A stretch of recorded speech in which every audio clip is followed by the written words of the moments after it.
Hello बच्चों, चलिए प्रश्न को पढ़ते हैं। प्रश्न में है स्टोमेटा दिन में खुलते हैं क्योंकि उनकी गाढ़ कोशिकाएं। इस प्रश्न की मुख्य अवधारणा है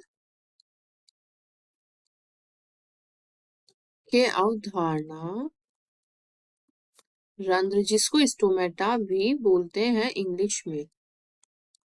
स्टोमेटा। तो स्टोमेटा क्या होते हैं? पत्ती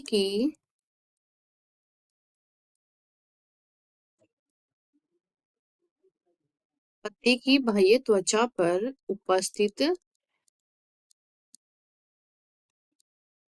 छिद्र होता है।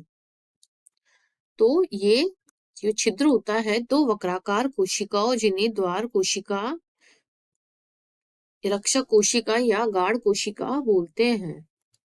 और ये गाढ़ कोशिका जो होती है ये सहायक कोशिकाओं से घिरी रहती है।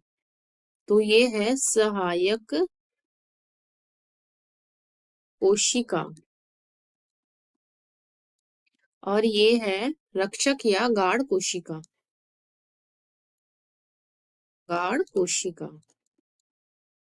तो गाढ़ कोशिका में क्या होता है, दाब लगने से कोशिका स्फीत होती है या शिथिल होती है। अगर शिथिल होती है तो बंद हो जाता है हमारा रंध्र, और ये अगर स्फीत होती है तो हमारा रंध्र खुल जाता है। ये है हमारे रंध्र की संरचना। अब है प्रश्न की ओर देखिए। जो स्टोमेटा दिन में खुलते हैं तो क्या होता है, जो इनकी गाढ़ कोशिकाएं होती हैं, गाढ़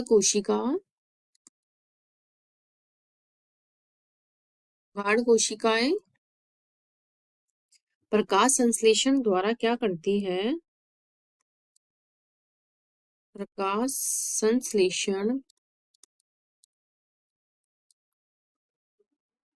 संश्लेषण द्वारा प्रासरणीय, जिसको ऑस्मोटिकली भी बोलते हैं हिंदी में और इंग्लिश में, प्रासरणीय सक्रिय पदार्थ बनाती है। पदार्थ बनाती है। और क्या होता है, ये प्रासरणीय सक्रिय पदार्थ बनाती है।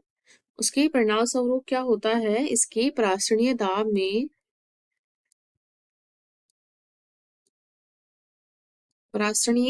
में क्या होती है, वृद्धि होती है। प्रासरणीय दाब में वृद्धि होने से क्या होता है, इनमें स्फीत दाब में, जो स्फीत दाब होता है, स्फीति दाब, उसमें भी क्या होती है, वृद्धि होती है। स्फीति दाब में वृद्धि होने के फलस्वरूप क्या होता है,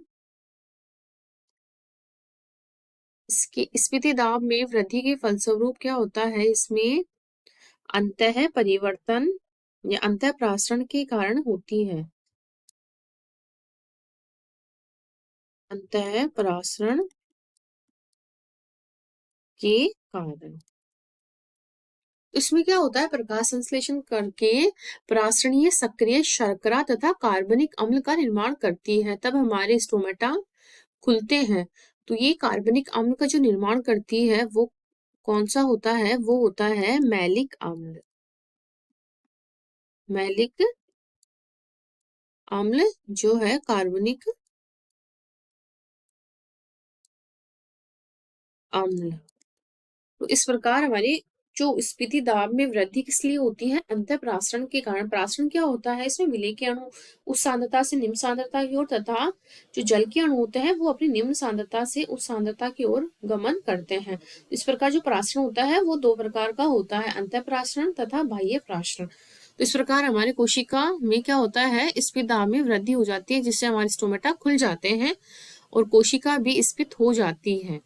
इस प्रकार ए विकल्प सही हो जाएगा और बाकी के विकल्प घट जाएंगे। रंध्रों का जो गैसों का आदान प्रदान होता है वो रंध्रों के द्वारा ही होता है, लेकिन इसका खुलने में और बंद होने में कोई रोल नहीं होता है या कोई भूमिका नहीं होती है। इस प्रकार हमारे प्रश्न का उत्तर विकल्प ए हो जाएगा। आशा करती हूँ आपको इस प्रश्न का हल समझ में आया होगा। धन्यवाद।